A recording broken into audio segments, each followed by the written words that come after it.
सभी लोग खाने की टेबल पर बैठ गए। मनीषा ने सभी के लिए बहुत अच्छा खाना बनाया था। सभी लोग खाना खाते खाते खाने की तारीफ किए जा रहे थे। शिल्पा ने कहा, भाभी आप भी खाना खाने बैठ जाइए। मनीषा ने कहा, दीदी बस बैठती हूँ, थोड़ा सा काम बाकी है। शिल्पा ने कहा, जो काम बाकी है वो हम मिलकर बाद में कर लेंगे, आइए आप भी हमारे साथ खाने पर बैठिए। मनीषा भी शिल्पा के साथ खाने बैठ गई। सभी लोग खाने पर बैठ गए। तभी अचानक वाणी ने अपना मोबाइल देखते हुए कहा, अरे वाह, गुड न्यूज़ है, कल चिराग भी आ रहा है। यह सुनकर रिया और शिल्पा और उसकी नानी और मनीष सभी लोग बहुत खुश हो गए। अरे वाह, कल चिराग भी आ रहा है तो कल तो और ज़्यादा धूमधाम होगी। शिल्पा ने कहा, तो फिर बस बना लो कल का प्रोग्राम, कल क्या करना है, कहाँ चलना है, चिराग के आते ही हम चल पड़ेंगे। तो वाणी ने कहा, हाँ छोटी माँ, हम लोग सब साथ में कहीं ना कहीं चलेंगे। सभी लोगों ने खाना खाया और खाने के बाद मनीष ने कहा, चलो तुम लोगों को मैं यहाँ का स्पेशल पान खिला के लाता हूँ, यहाँ पास ही में बहुत टेस्टी पान मिलता है। रिया ने कहा, हाँ पापा पान तो खाएंगे, पर साथ ही में हम लोग पहले उस ठेले वाले की कुल्फ़ी खाएंगे। आप बताते हो ना, उस ठेले वाले की कुल्फ़ी बहुत पुरानी है और यह शिल्पा बुआ को भी बहुत पसंद है। यह सुनकर शिल्पा ने कहा, अरे हाँ भैया, वो ठेला अभी तक है क्या जिसकी कुल्फ़ी मुझे बहुत पसंद थी, चलो हम तो ज़रूर उस कुल्फ़ी को खाने जाएंगे। यह कहकर शिल्पा ने कहा, चलो जल्दी से सब तैयार हो जाओ, हम लोग कुल्फ़ी खाने चलते हैं, यहाँ पास में ही है ना, हम लोगों की थोड़ी सी वॉकिंग भी हो जाएगी, कुल्फ़ी भी खा लेंगे। यह कहकर मनीषा ने कहा, हाँ ठीक है, अब आप लोग हो आइए, जब तक मैं पूरा काम ख़त्म कर देती हूँ। शिल्पा ने कहा, ऐसा नहीं चलेगा भाभी, आपको भी हमारे साथ चलना पड़ेगा, जो भी काम है वो मिलकर ख़त्म कर लेते हैं। तभी वाणी और रिया भी खड़ी हो गई। उन्होंने कहा, हाँ ठीक है ना, हम सब मिलकर जल्दी से काम ख़त्म कर लेते हैं और फिर हम सभी लोग चलते हैं।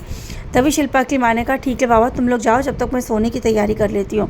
तभी वाणी ने अपनी नानी के गले में हाथ डालते हुए कहा, नानी ऐसा नहीं, आपको भी हमारे साथ चलना पड़ेगा। शिल्पा की माँ ने कहा, नहीं बेटा, मैं वहाँ कहाँ तुम लोगों के साथ जाऊँगी। तो वाणी ने कहा, नहीं नानी, आपको भी हमारे साथ चलना ही पड़ेगा। तभी रिया ने भी कहा, हाँ ना, चलेंगी ना दादी माँ, क्यों नहीं जाएंगी, मेरी दादी क्या बुढ़ी हो गई है जो हमारे साथ घूमने और आइसक्रीम खाने नहीं जाएंगी, वो भी हमारे साथ जरूर जाएंगी।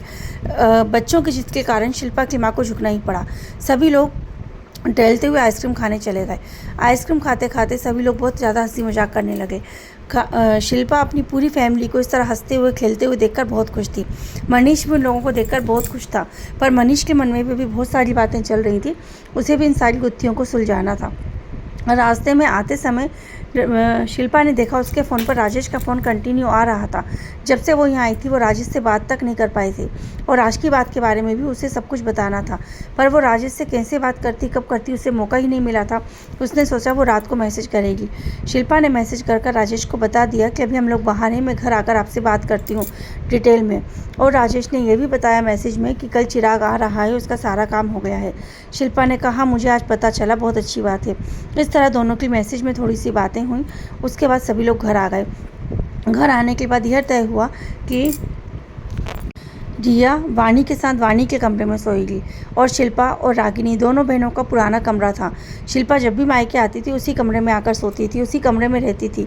पूरे परिवार ने उस कमरे को ऐसा का ऐसा रखा था, सिर्फ उसकी थोड़ी बहुत सफाई कुछ कुछ दिन में कर देते थे। बाकी ये कमरा आज भी उन दोनों बहनों का ही था, जिसमें रागिनी और शिल्पा दोनों बचपन से रहा करती थी साथ में। शिल्पा उसी कमरे में जाकर सोने वाली थी। यह सब तय हो ही रहा था और यहाँ पर सब काम में लगे हुए थे। रिया और वाणी बहुत थक गई थी, इसलिए वो अपने अपने कमरे में चली गई। उनके कमरे में जाने के बाद अचानक ही शिल्पा को कुछ याद आया।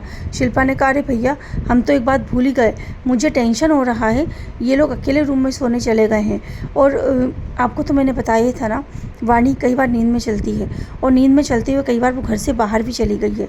यहाँ तक कि एक बार तो एक स्टेशन पर जाकर वो किसी ट्रेन में भी बैठने लगी थी। वो तो शुक्र है कि सही समय पर मैं वहाँ पहुँच गई और मैंने उसे रोक लिया, नहीं तो पता नहीं। यह कहकर अचानक से शिल्पा घबरा गई। मनीष ने उसे रिलैक्स करने की कोशिश की। अब आगे की कहानी जानने के लिए सुनते रहिए हमारे कहानी का आगे का भाग नीम का पेड़। Thank you.